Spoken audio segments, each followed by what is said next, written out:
Hi friends, ಸಂಧ್ಯಾ ಸವಿರ್ಜಿ ಕಿಚನ್ಗೆ ನಿಮಗೆಲ್ಲರಿಗೂ ಸ್ವಾಗತ. ನನ್ನ ಚಾನಲ್ಗೆ ಆದಷ್ಟು ಸಬ್ಸ್ಕ್ರೈಬ್ ಆಗಿ ಹಾಗೆ ಲೈಕ್ಸ್ ಕೊಡಿ. ಈ ದಿನ ನನ್ನ ಮನೇಲಿ ರುಚಿಯಾದಂಥ ವೆಜ್ ಪಲಾವ್ ಮಾಡೋದು ಹೇಗೆ ಅಂತ ಹೇಳ್ಕೊಡ್ತಾ ಇದ್ದೀನಿ. ಫಸ್ಟು ಗ್ಯಾಸ್ ಹಚ್ಚಿ ಎಣ್ಣೆ ಬಿಡ್ತಾ ಇದ್ದೀನಿ. ಎಣ್ಣೆ ಬಿಟ್ಟ ಮೇಲೆ ಇದಕ್ಕೊಂದು ಸ್ವಲ್ಪ ಮರಾಠಿ ಮೊಗ್ಗು ಹಾಗೆ ಅನಾನಸ್ ಹೂವು ಹಾಕಿದ್ದೀನಿ. ಹಾಗೆ 4 ಪಲಾವ್ ಎಲೆ ಹಾಕಿದ್ದೀನಿ. ಇವೆರಡು ಒಂದು ಸ್ವಲ್ಪ ಫ್ರೈ ಆದಮೇಲೆ ನಾನಿಲ್ಲಿ 2 ದಪ್ಪ ಈರುಳ್ಳಿನ ಹಚ್ಕೊಂಡಿದ್ದೀನಿ. 2 ಈರುಳ್ಳಿನ ಹಾಕಿದ್ದೀನಿ. ಈರುಳ್ಳಿನ ಒಂದು ಸ್ವಲ್ಪ ಹೊತ್ತು ಚೆನ್ನಾಗಿ ಉರಿಬೇಕು, ಯಾಕಂದರೆ ಆಮೇಲೆ ನೆಕ್ಸ್ಟ್ ತರಕಾರಿಗಳು ಹಾಕೊಂಡ್ರು ಬೇಗನೆ ಬೇಯುತ್ತೆ. ಈರುಳ್ಳಿ ಒಂದು ಸ್ವಲ್ಪ ಗೋಲ್ಡನ್ ಬ್ರೌನ್ ಬರಲಿ ಅಂತ ಒಂದು ಸ್ವಲ್ಪ ಹೊತ್ತು ಹುರ್ಕೋತಾ ಇದ್ದೀನಿ. ಈ ರೀತಿ ನೀವು ಮನೇಲೇ ಮಾಡೋದ್ರಿಂದ ಎಲ್ಲರಿಗೂ ತುಂಬಾ ಇಷ್ಟ ಆಗುತ್ತೆ. ಮಕ್ಕಳುಗಳು ಸಹ ತುಂಬ ಇಷ್ಟಪಟ್ಟು ತುಂಬಾ ತಿಂತಾರೆ. ಒಂದು ಸಲ ಟ್ರೈ ಮಾಡಿ ಹೇಗಿತ್ತು ಅಂತ ನನಗೆ ಕಮೆಂಟ್ ಹಾಕೋದನ್ನ ಮರಿಬೇಡಿ. ಆದಷ್ಟು ನಮ್ಮ ವಿಡಿಯೋನ ಪೂರ್ತಿ ನೋಡಿ, ಸ್ಕಿಪ್ ಮಾಡಬೇಡಿ. ನೋಡಿ, ಎಣ್ಣೆಲಿ ಬೇಯ್ತಾ ಇದೆ ಈರುಳ್ಳಿ. ನಾನಿಲ್ಲಿ ತಪ್ಪಲೇಲಿ ಮಾಡ್ತಾ ಇದ್ದೀನಿ, ಯಾಕಂದರೆ ನಾನಿಲ್ಲಿ ಒಂದು 10 ಜನಕ್ಕೆ ಮಾಡ್ತಾ ಇದ್ದೀನಿ. ತಪ್ಪಲೇಲಿ ಮಾಡೋದ್ರಿಂದ ನಂಗೆ ಕಂಫರ್ಟಬಲ್ ತುಂಬಾ ಚೆನ್ನಾಗಾಗುತ್ತೆ. ಅನ್ನ ಸಹ ಉಡುಡಿಯಾಗಿ ಇರುತ್ತೆ. ನೀವು ಕುಕ್ಕರಲ್ಲೇ ಮಾಡ್ತೀವಿ ಅಂದರೂ ಕುಕ್ಕರಲ್ಲಿ ಸಹ ಮಾಡ್ಬೋದು, ಕುಕ್ಕರಲ್ಲೂ ಚೆನ್ನಾಗಾಗುತ್ತೆ. ನಾನು ತಪ್ಪಲೇಲೆ ಮಾಡ್ತಾ ಇದ್ದೀನಿ, ಯಾಕಂದರೆ ನಾನಿಲ್ಲಿ ಜಾಸ್ತಿ ಮಾಡೋದ್ರಿಂದ. ನೋಡಿ, ಈರುಳ್ಳಿ ಗೋಲ್ಡನ್ ಬ್ರೌನ್ ಆಗ್ತಾ ಇದೆ. ಇವಾಗ ನಾನು 4 ಟೊಮೊಟೊನ ಸಣ್ಣಕ್ಕೆ ಹಚ್ಕೊಂಡಿದ್ದೀನಿ. 4 ಟೊಮೊಟೊ ಹಾಕ್ತಾ ಇದ್ದೀನಿ, ಯಾಕಂದರೆ ಟೊಮೊಟೊ ಜಾಸ್ತಿ ಪಲಾವ್ಗೆ ಹಾಕೋದ್ರಿಂದ ಪಲಾವ್ ಟೇಸ್ಟ್ ಚೆನ್ನಾಗಿರುತ್ತೆ. ಅದರಿಂದ ನಾನು ಇಲ್ಲಿ 4 ದಪ್ಪು ಟೊಮೊಟೊನ ಹಾಕಿದ್ದೀನಿ. ಟೊಮೊಟೊ ಈರುಳ್ಳಿ ಒಂದು ಸ್ವಲ್ಪ ಫ್ರೈ ಮಾಡ್ಕೋಬೇಕು. ಇವಾಗ ಈರುಳ್ಳಿ ಆಲ್ರೆಡಿ ಫ್ರೈ ಆಗಿರೋದ್ರಿಂದ ಟೊಮೊಟೊ ಏನು ಜಾಸ್ತಿ ಹೊತ್ತು ಬೇಯೋ ಅವಶ್ಯಕತೆ ಇರಲ್ಲ. ಇವಾಗ 2 ಸಹ ಬೇಯ್ತಾ ಇದೆ. ಚೆನ್ನಾಗಿ ಇವಾಗ ಟೊಮೊಟೊ ಒಂದು ಸ್ವಲ್ಪ ಹೊತ್ತು ಫ್ರೈ ಆಗಿದೆ. ಫ್ರೈ ಆಗಿದ್ದರಿಂದ ನೆಕ್ಸ್ಟ್ ನಾವು ಇವಾಗ ಹಸಿ ಬಟಾಣಿ ಹಾಕ್ತಾ ಇದ್ದೀನಿ. ಒಂದು ಸ್ವಲ್ಪ ಪುದೀನ ಹಚ್ಕೊಂಡಿದ್ದೆ, ಪುದೀನ ಹಾಕಿ ಪುದೀನೂ ಹಾಕಿ ಒಂದು ಸ್ವಲ್ಪ ಎಣ್ಣೆಲಿ ಬಾಡಿಸ್ತಾ ಇದ್ದೀನಿ.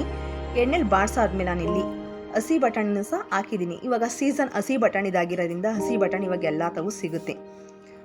ಹಸಿ ಬಟಾಣಿ ಹಾಕಿ ಪಲಾವ್ ಮಾಡೋದ್ರಿಂದ ತುಂಬಾ ರುಚಿಯಾಗಿರುತ್ತೆ, ಟೇಸ್ಟ್ ಸಹ ಚೆನ್ನಾಗಿರುತ್ತೆ. ಆದ್ರೆ ಇಲ್ಲೊಂದು ಕಪ್ಪಷ್ಟು ಹಸಿ ಬಟಾಣಿ ಹಾಕಿದ್ದೀನಿ. ಇವಾಗ ಬಟಾಣಿ ಸಹ ಒಂದು ಸ್ವಲ್ಪ ತುರಿದಾದ್ಮೇಲೆ ಇಲ್ಲಿ ಕಸ್ತೂರಿ ಮೆಂತ್ಯ ಹಾಕಿದ್ದೀನಿ. ನಾವು ಪಲಾವ್ಗೆ ಕಸ್ತೂರಿ ಮೆಂತ್ಯ ಹಾಕೋದ್ರಿಂದ ಘಮ ಘಮ ಅಂತ ಇರುತ್ತೆ. ನಾನಿಲ್ಲಿ ತರಕಾರಿಗಳೆಲ್ಲ ಫಸ್ಟೇ ಹಚ್ಚಿಟ್ಟಿದ್ದೀನಿ. ಇಲ್ಲಿ ನಾನು ಕ್ಯಾರೆಟ್ ಹಾಕಿದ್ದೀನಿ, ಬೀನ್ಸ್ ಹಾಕಿದ್ದೀನಿ, ಗೆಡ್ಡೆಕೋಸು ಹಾಕಿದ್ದೀನಿ. ಈ 4 ತರಕಾರಿಗಳನ್ನು ಸಹ ಎಣ್ಣೆಗೆ ಹಾಕಿ ಉರಿತಾ ಇದ್ದೀನಿ. ನಾವು ಎಣ್ಣೆಗೆ ಹಾಕಿ ತರಕಾರಿನ ಫಸ್ಟೇ ಉರಿಯೋದ್ರಿಂದ ಬೇಗನೆ ಬೇಯುತ್ತೆ. ಹಾಗೆ ಉಪ್ಪು ಖಾರವನ್ನು ಸಹ ಚೆನ್ನಾಗಿ ಹಿಡಿಯುತ್ತೆ. ಅದರಿಂದ ನಾನಿಲ್ಲಿ ಎಣ್ಣೆಗೆ ಹಾಕಿ ಉರಿತಾ ಇದ್ದೀನಿ. ಇವಾಗ ಒಂದು 5 ನಿಮಿಷ ಉರಿದ್ರೆ ಸಾಕು, ಬೇಗನೆ ಬೇಯುತ್ತೆ ತರಕಾರಿಗಳು. ಅದರಿಂದ ನಾನು ಇವಾಗ ಉರಿತಾ ಇದ್ದೀನಿ. ಒಂದು 5 ನಿಮಿಷ ನೀವು ಹಾಗೆ ಬಾಡಕ್ಕೆ ಬಿಡಬೇಕು. ತರಕಾರಿಗಳನ್ನೆಲ್ಲ ಸಣ್ಣಕ್ಕೆ ಹಚ್ಕೊಳ್ಳೋದ್ರಿಂದ ಪಲಾವ್ಗೆ ಬೇಗನೆ ಬೇಯುತ್ತೆ. ನಾನು ಅಷ್ಟೇ ಇಲ್ಲೆಲ್ಲ ತರಕಾರಿಗಳನ್ನೂ ಸಹ ಸಣ್ಣಕ್ಕೆ ಹಚ್ಚಿಟ್ಟಿದ್ದೀನಿ. ಹಾಗೆ ತರಕಾರಿ ಜೊತೆಗೆ ಉಪ್ಪು ಹಾಕೋದ್ರಿಂದ ಇವಾಗ ಈರುಳ್ಳಿ, ಟೊಮೊಟೊ ಮತ್ತು ತರಕಾರಿಗಳು ಹಾಗೆ ಬಟಾಣಿ ಇವೆಲ್ಲ ಚೆನ್ನಾಗಿ ಉಪ್ಪು ಹಿಡಿಯುತ್ತೆ. ಫಸ್ಟೇ ನಾವು ಯಾವುದಕ್ಕೆ ಆಗಲಿ ಉಪ್ಪು ಹಾಕಬೇಕು. ನಾನು ಇವಾಗ ರುಬ್ಬಕ್ಕೆ ಫಸ್ಟೇ ಕಾಯಿ ತುರಿ ಹಾಕಿದ್ದೀನಿ.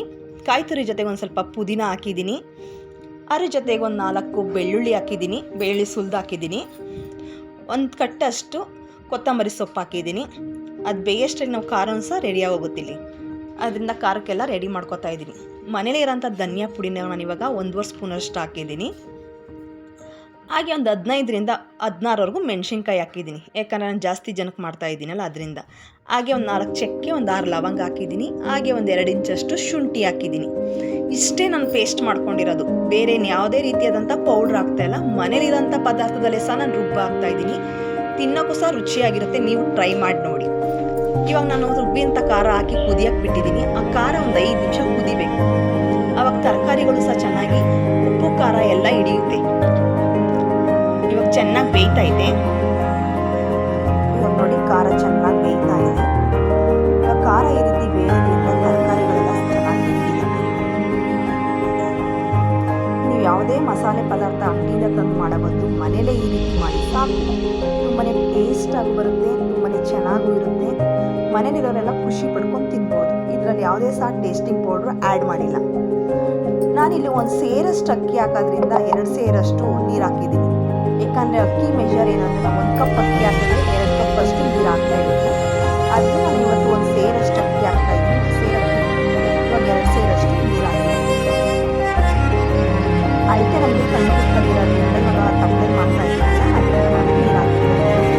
ಇವೆಲ್ಲ ಒಂದು ಸ್ವಲ್ಪ ಹೊತ್ತು ಬೇಯಕ್ಕೆ, ಯಾಕಂದರೆ ನೆಕ್ಸ್ಟ್ ನಾವು ಅಕ್ಕಿ ಹಾಕಿದ ತಕ್ಷಣ ಬೇಗನೆ ಅನ್ನನೂ ಆಗುತ್ತಲ್ವಾ.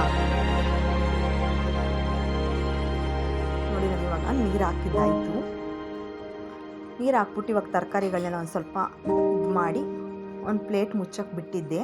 ಒಂದು 5 ನಿಮಿಷ ಆದಮೇಲೆ ಚೆನ್ನಾಗಿ ಕುದೀತಿತ್ತು. ಇವಾಗ ನಾವು ಫಸ್ಟೇ ಉಪ್ಪು ಹಾಕಿರೋದ್ರಿಂದ ಇವಾಗ ಅಕ್ಕಿಗೆ ಎಷ್ಟು ಬೇಕು ಅಷ್ಟು ಉಪ್ಪು ಮಾತ್ರ ಹಾಕ್ತಾಯಿದ್ದೀನಿ. ಇವಾಗ ನಾನು ಅಕ್ಕಿನ ತೊಳೆದಿಟ್ಕೊಂಡಿದ್ದೀನಿ, ಒಂದು ಸೇರಷ್ಟು ಅಕ್ಕಿನ. ಇವಾಗ ನೀರು ಸಹ ತುಂಬಾ ಕುದೀತಾ ಇದೆ. ಈ ಥರ ನೀರು ಕುದಿಬೇಕಾದ್ರೆ ಅಕ್ಕಿ ಹಾಕೋದ್ರಿಂದ 5 ನಿಮಿಷಕ್ಕೆಲ್ಲ ಅನ್ನ ಅಳ್ಕೊಳ್ಳುತ್ತೆ. ಜಾಸ್ತಿ ಹೊತ್ತೇನು ಅನ್ನ ಬೇಯಿಸೋ ಅವಶ್ಯಕತೆ ಇರಲ್ಲ.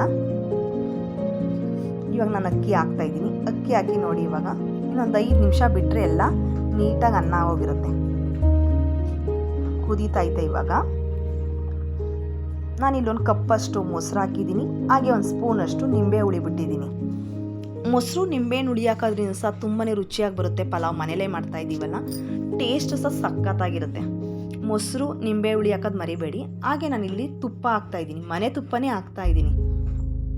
ತುಪ್ಪ ಲಾಸ್ಟ್ಗೆ ಹಾಕೋದ್ರಿಂದ ಚೆನ್ನಾಗಿರುತ್ತೆ. ಇನ್ನೇನು ಅನ್ನ ಅಳ್ಳಿತ್ತು.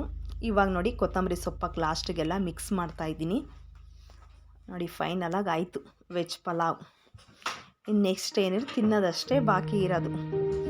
ಇವಾಗ ರೆಡಿ ಆಗೈತೆ. ಬಾಳೆ ಎಲೆಯಲ್ಲಿ ತಿನ್ನೋದ್ರಿಂದ ತುಂಬಾ ರುಚಿಯಾಗಿರುತ್ತೆ. ಅದರಿಂದ ಇವತ್ತು ಬಾಳೆ ಎಲೆಯಲ್ಲೇ ನಾವು ವೆಜ್ ಪಲಾವ್ನ ಬಡಿಸ್ತಾ ಇದ್ದೀನಿ. ಮನೇಲೇ ಮಾಡಿ ಈ ರೀತಿ ತಿನ್ನೋದ್ರಿಂದ ಆರೋಗ್ಯಕ್ಕೂ ಒಳ್ಳೆಯದು, ನಮ್ಮ ಹೊಟ್ಟೆಗೂ ಒಳ್ಳೆಯದು. ಅದರಿಂದ ಈ ಸಲ ಟ್ರೈ ಮಾಡಿ ಹೇಗಿತ್ತು ಅಂತ ಕಮೆಂಟ್ ಹಾಕಿ.